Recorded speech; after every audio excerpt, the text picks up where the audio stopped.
Estamos de vuelta en Cátedra Médica, hoy lunes de catedráticos, Día Mundial de la Audición, y hablamos justamente de cómo cuidar de la salud auditiva, cómo diagnosticar tempranamente los problemas de audición para brindar oportunidades a esas personas que tienen este tipo de problemas para que no pierdan totalmente su audición. La doctora Jessica Echevarría al inicio hablaba de que las infecciones que se dan durante el embarazo pueden provocar algún tipo de problema auditivo en ese bebé al momento de nacer. En este punto me gustaría, doctora Katiuska Santana, que pudiéramos hablar de la relación que existe entre las infecciones de oído que son recurrentes y la pérdida de la audición. Ok, fuera de lo que hablaba. Sí, claro, eso ya puede ser hasta en la vida adulta. Ok, mira, las infecciones recurrentes de oído siempre pueden ir dejando secuelas. Van a dejar secuelas como las que expliqué antes sobre que puede dejar líquido contenido dentro de la cavidad. Claro. Y puede pasar mucho tiempo con ese líquido, pero pueden venir secuelas como que hayan perforaciones de la membrana timpánica, disrupción o destrucción de los huesecillos de oído medio y daño a nivel del oído interno. Y todo eso puede provocar que a la larga, de hacer tanta recurrencia, la audición pierda. Se pierda y en diferentes grados. Cada paciente es una cosa diferente. Y dependiendo del tipo de daño que tenga el paciente, pues la pérdida de audición va a ser diferente y el tratamiento por ende va a ser diferente. Claro. Le pregunto esto, doctora Santana, porque sabemos que nuestra cultura es muy frecuente que la gente se automedique. Y a veces tengo un dolorcito de oído, siento que me pasa algo, compro una gotita en la farmacia, comienzo a colocármela en el oído y quizás no busco esa atención a tiempo y no soy consciente de que estoy poniendo en riesgo mi audición y que si pierdo mi audición, pierdo funcionalidad. Entonces, en ese sentido, es importante que la gente tenga ese conocimiento y se haga consciente de lo importante que es poner atención a cosas que pueden parecer mínimas, pero que a la larga pueden representar un problema importante de salud. Sí, yo siempre les digo a los pacientes, si te duele el oído, ¿por qué tú te medicas?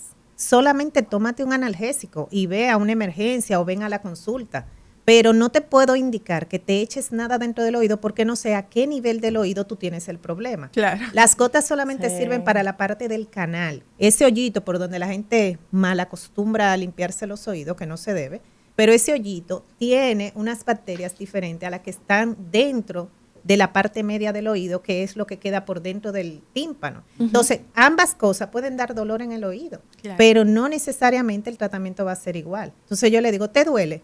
Ponte un analgésico y ve al médico. Con relación a eso, ¿qué sucede? Que muchos se automedican y quizás se aplacan los síntomas y no van.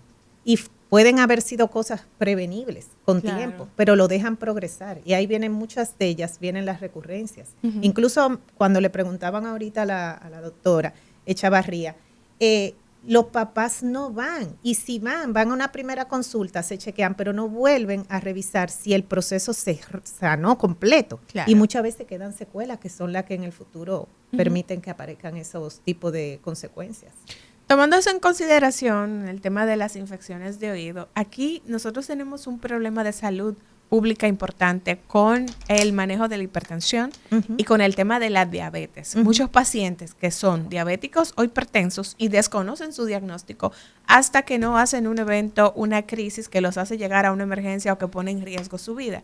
En este punto también nos gustaría poder hablar de cómo afectan este tipo de enfermedades la audición de un paciente. Tú no me vas a creer cuando te diga que muchas veces nosotros diagnosticamos a los pacientes como diabéticos porque hacen el debut porque tenían un pito en el oído. O simplemente hoy me desperté, pero yo tengo este oído sordo.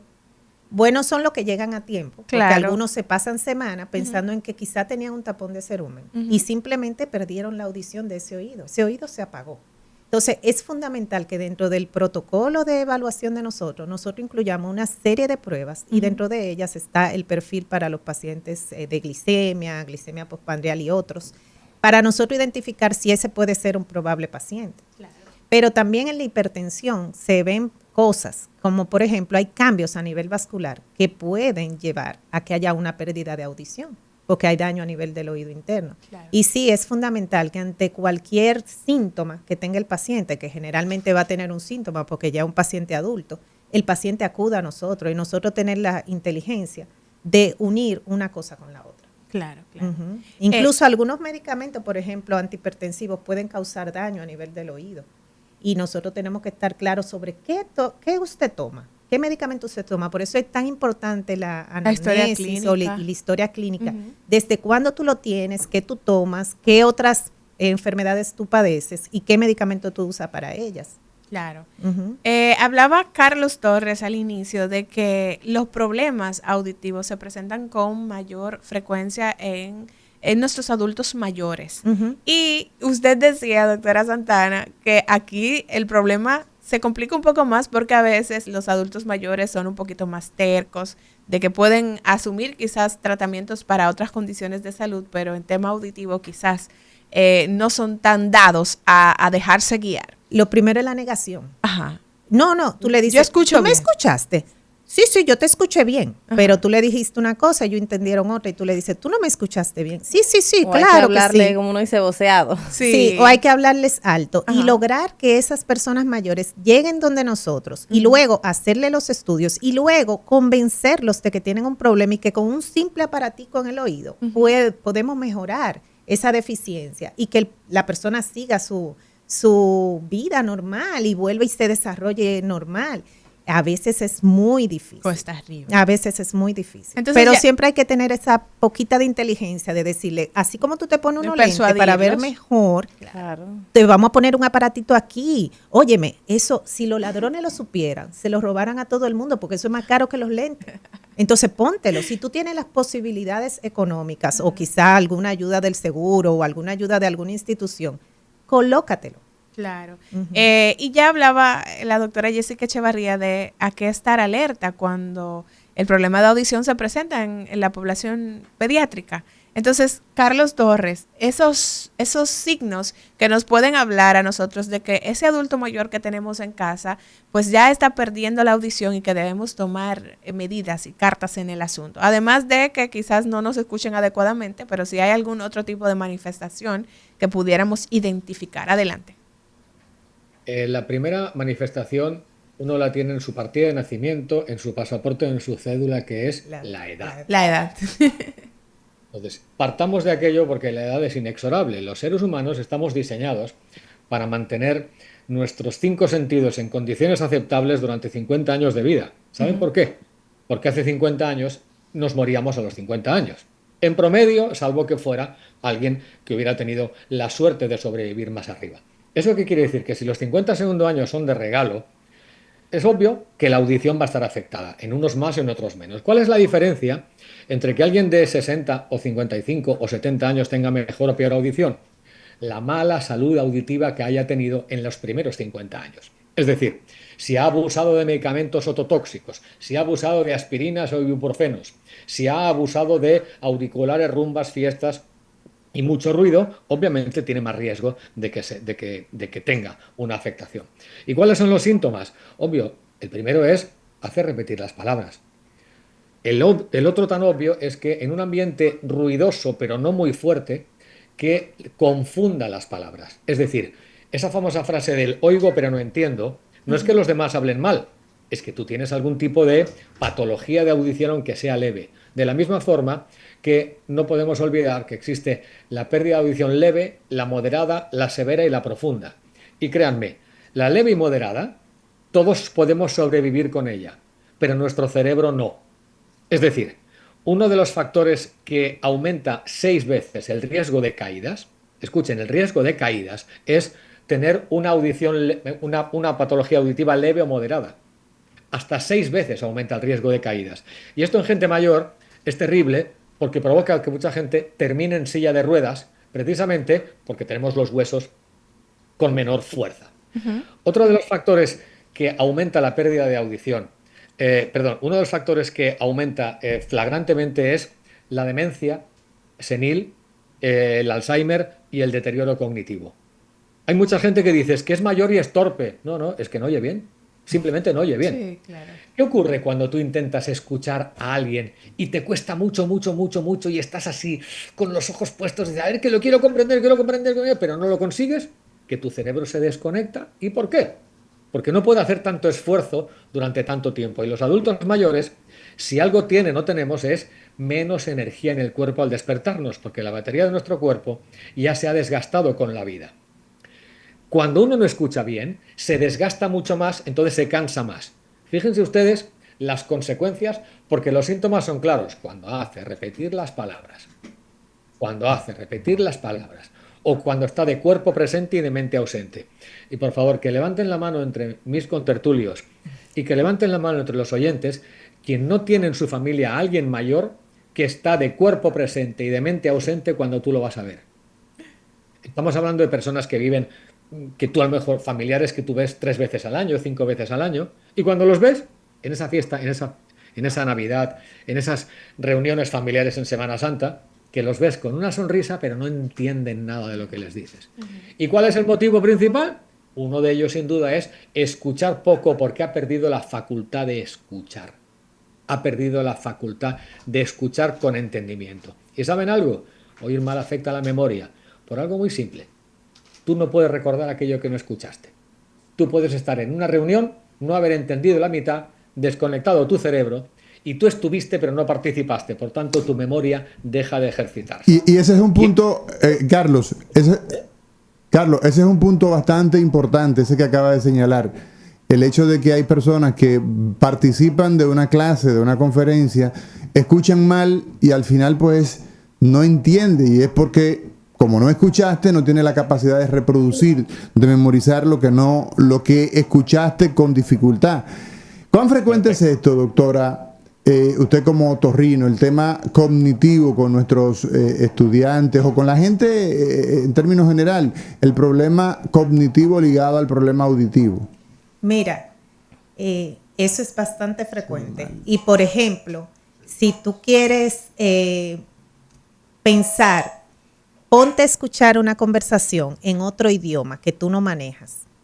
Ahí te puedes tú mismo tener la idea de qué sucede. Ponte a escuchar una conversación en ruso. Yo no hablo ruso.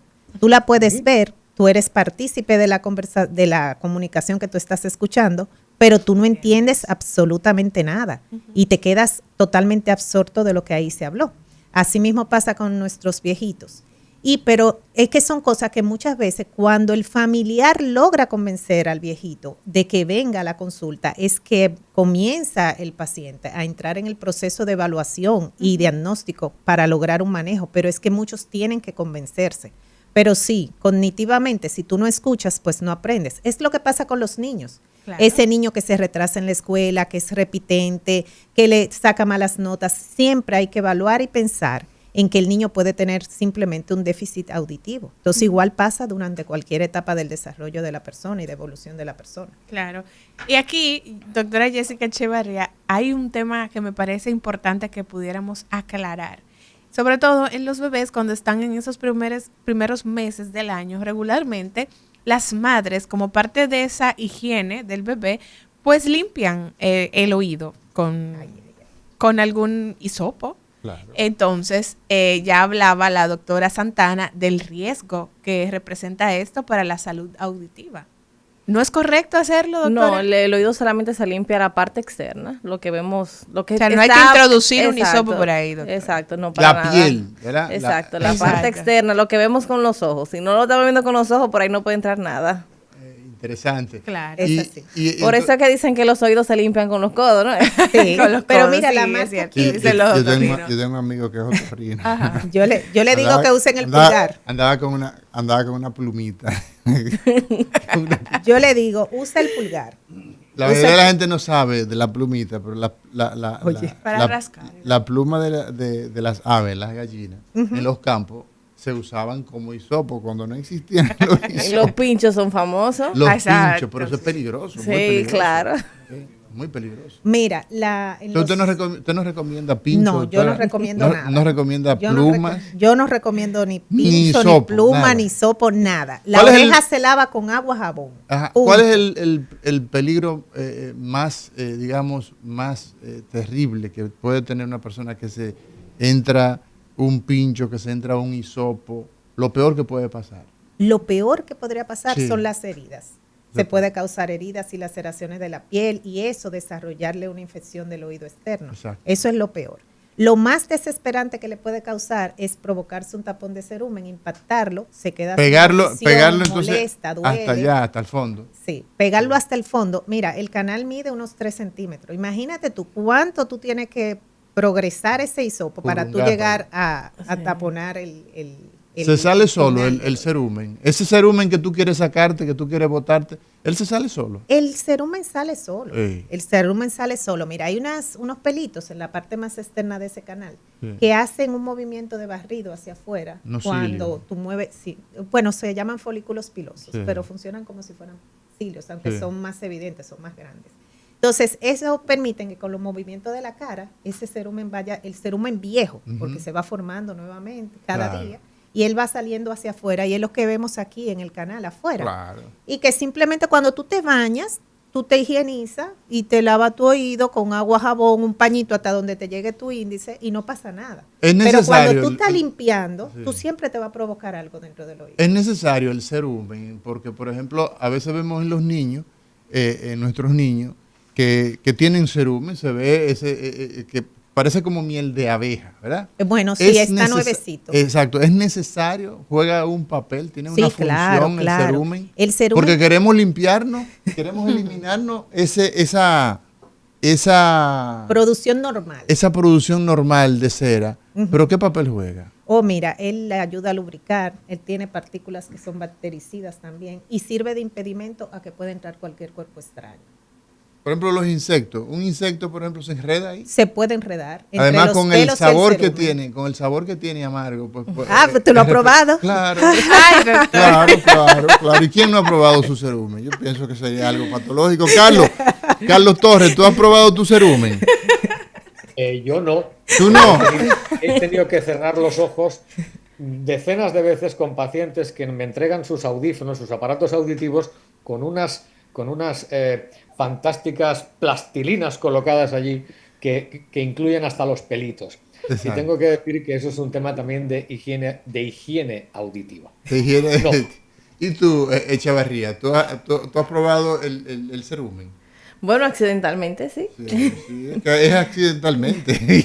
Accidentalmente. Es accidentalmente. Ah, Entonces, cuidado. el cerumen juega un papel Fundamental. bactericida, o sea que es una especie de antibiótico lo que tenemos ahí también. Bueno, si Ah, tú le quieres poner así. sí, bueno, Sí. elimina los patógenos que puedan estar en el conducto. O sea, juega un papel. Juegan un papel y son fundamentales para estar ahí. Y yo le digo, por ejemplo, a los estudiantes, si tú no molestas el oído, a menos que tú traigas algo de fábrica, ese oído va a estar bien.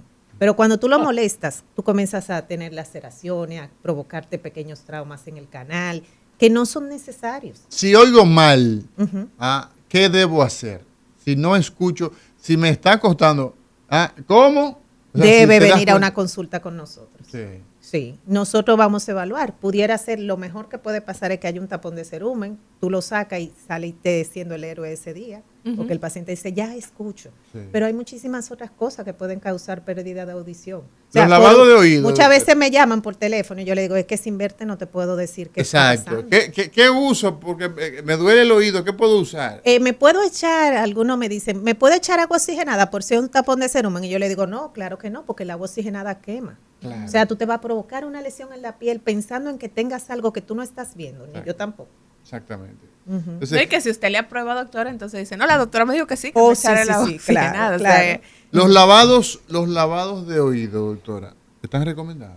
Si lo hace un facultativo, Sí. entrenado y con el equipamiento necesario, sí. Sí. Pero al día de hoy tenemos otras técnicas más eficientes en donde no tenemos que usar agua Ujú. y podemos limpiar el oído. Sí. Pero Sí. debe hacerlo un otorrino. Debe hacerlo, bueno, como yo te dije, un facultativo, Bueno, entrenado y con el material necesario. Bueno, porque el problema no por es ejemplo, el problema un no lavado es, de oído. Escúchame, Tú como- doctora, el problema es que es lo que yo le digo a muchas personas. El problema digamos, de colocar un stent en la carótida, no es por colocar el stent en la carótida, es poder enfrentar las complicaciones si algo sale Exacto. mal. O sea, el problema no es el hacerlo, sino el tú resolver las consecuencias en ese sentido. Entonces, por ejemplo, a los estudiantes se les enseña a hacer lavado de oído, pero uno se lo dice bien pero claro. bueno, su entrenamiento. En su ¿verdad? entrenamiento, claro, uno se lo dice. Las indicaciones tan claras. Yo le enseño a Pero hacer si usted no neurocirugía a sabe- los míos. pero son neurocirujanos. No, a los estudiantes, a los que dan la asignatura conmigo de neurocirugía, pues muchas veces los llevo a cirugía para que Pero vean. ven, pero no para que yo lo intente. Pero igual usted le enseña a cómo se hace todo, pero usted no lo Claro, pone a hacer. no lo ponemos a Bueno, hacerlo, porque no. es parte de su cultura médica que tiene que tener. Exactamente, pero hay algo fundamental, que no podemos estar haciendo cosas para lo cual nosotros no estamos entrenados. Exacto. Ni Y eso, certificado. no, porque tú puedes causar más daño que bien. O sea, Exacto. porque tengo un tapón de cerumen, eso no es una emergencia. Exacto. O sea, yo te veo al oído, sí, veo un tapón de cerumen, está totalmente impactado, posiblemente por eso es tu pérdida de audición, pero veo a un otorrino.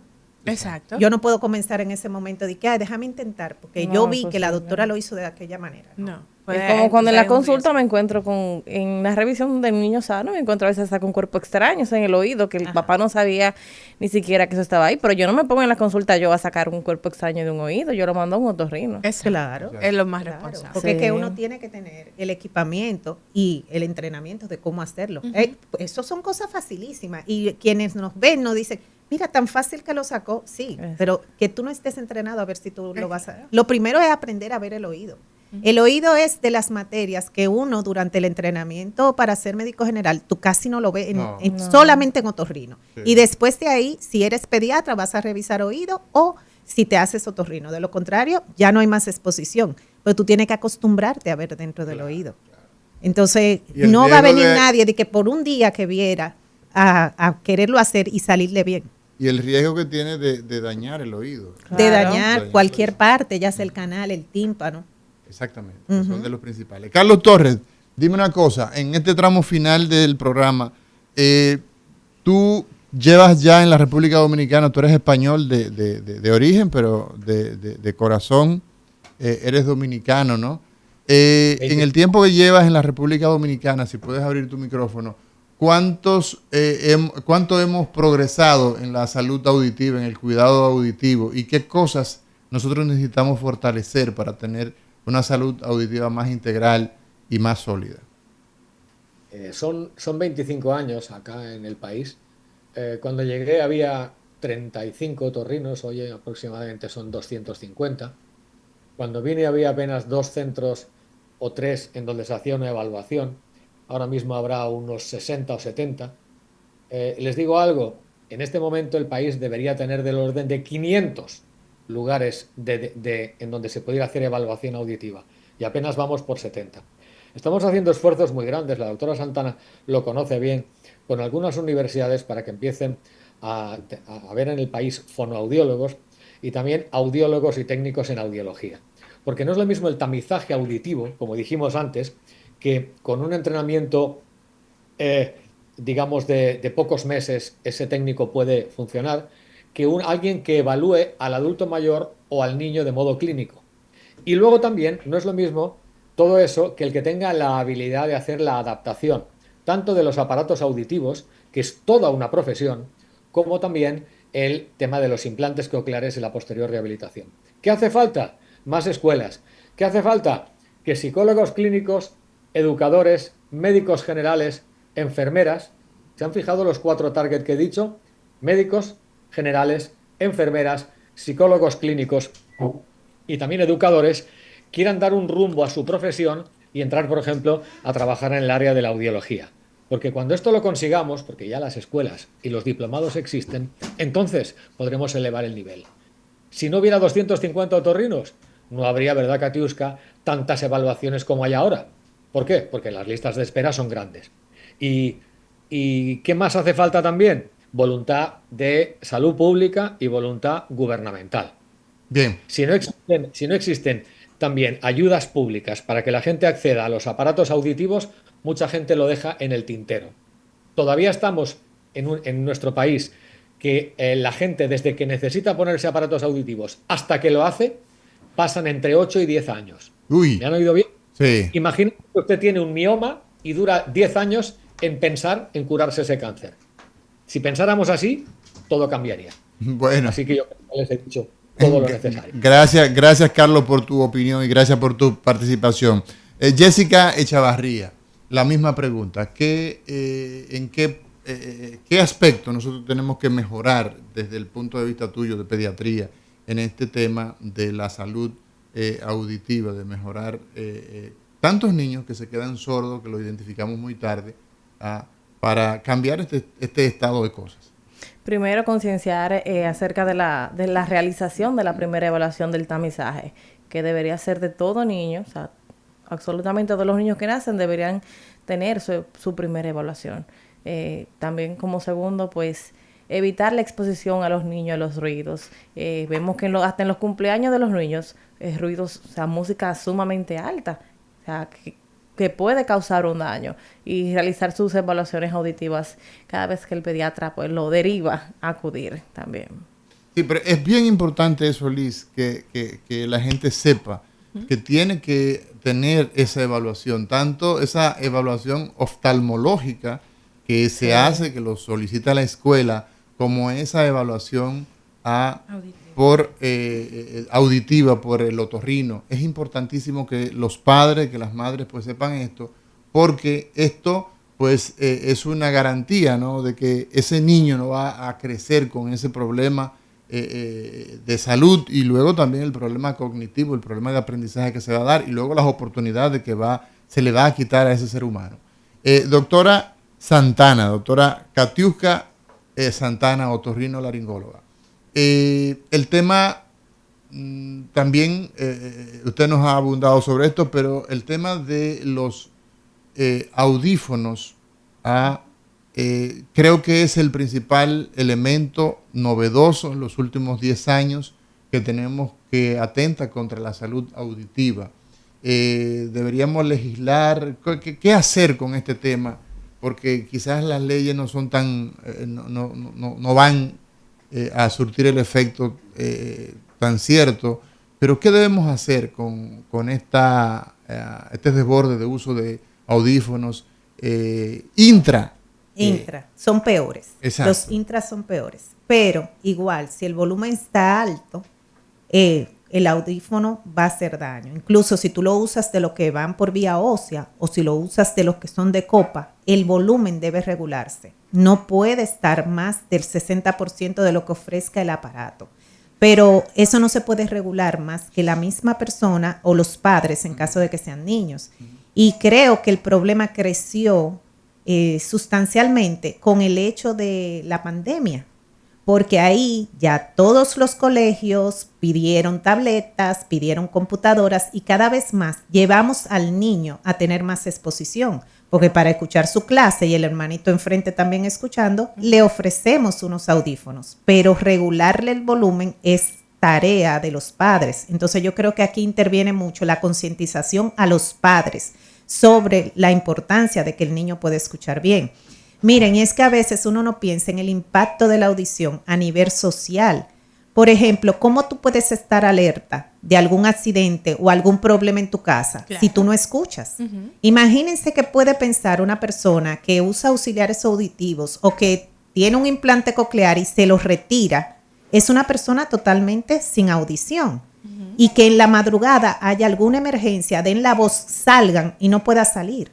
A veces uno dice, ay, no, porque es que yo no escucho bien, pero si yo te presto atención, si tú me miras a los ojos, pero en un momento de emergencia el otro no va a venir y se te va a sentar enfrente y te va a hablar y te va a decir, mira, hay una emergencia, ven, corre, vamos. Exacto. Entonces nosotros tenemos que hacer mucha concientización a los padres en relación a los niños pequeños, que estén atentos a los signos que presenta el niño, sobre que se aísle, sobre que no responda cuando tú le hablas, sobre que a veces hay niños pequeñitos lactantes que lo que hacen es que se tocan el oído, indicándote que ahí pasa algo. Entonces, a que busquen ayuda. Que no necesariamente digan, no, eso era una gripecita y no pasó nada, pero el niño me está comenzando a hablar bajo, pero quiere escuchar las cosas altas. Algo está pasando. Entonces, creo que nosotros tenemos que hacer una campaña grande de concientización a los padres inicialmente y ya en etapas de pacientes mayores, a los familiares de ellos, que lleven, que los obliguen, que vayan y busquen ayuda. Y en el Día Mundial de la Salud Auditiva es un momento muy oportuno para que las autoridades entiendan que la contaminación sónica, la contaminación auditiva que hay en nuestros medios es muy dañina. El hecho de que usted va a participar en un colmadón, que va a una discoteca, que va a una fiesta, con sonidos que son por encima de lo que el oído humano pues es capaz de tolerar y salir ileso, pues eso debe parar. Nosotros tenemos una enfermedad que la podemos prevenir simplemente escuchando en los niveles que corresponden. Ya ustedes han escuchado, por debajo de 80 decibeles es lo que el oído humano tolera, y entonces de esa manera podemos nosotros evitarnos problemas muy serios, porque el deterioro de la audición se va dando con la edad, pero podemos acelerarlo y hasta podemos perder esa capacidad por una exposición a sonidos muy elevados. Así es que creo que hemos concluido en el día de hoy. Así es. Muy agradecidos, doctora Katiuska Santana, doctora Jessica Echevarría, Carlos Torres, por esos aportes que ustedes han servido en este panel tan interesante en el día de hoy, para que la gente que nos escucha pues pueda sacarle el provecho y pueda terminar con la educación adecuada para cuidar de su salud auditiva. Así que muy agradecidos. Gracias. Gracias. A ustedes gracias por el favor de su sintonía. Será hasta mañana cuando nos reencontremos aquí en Cátedra Médica, esta producción en donde la salud merece respeto. Cátedra Médica.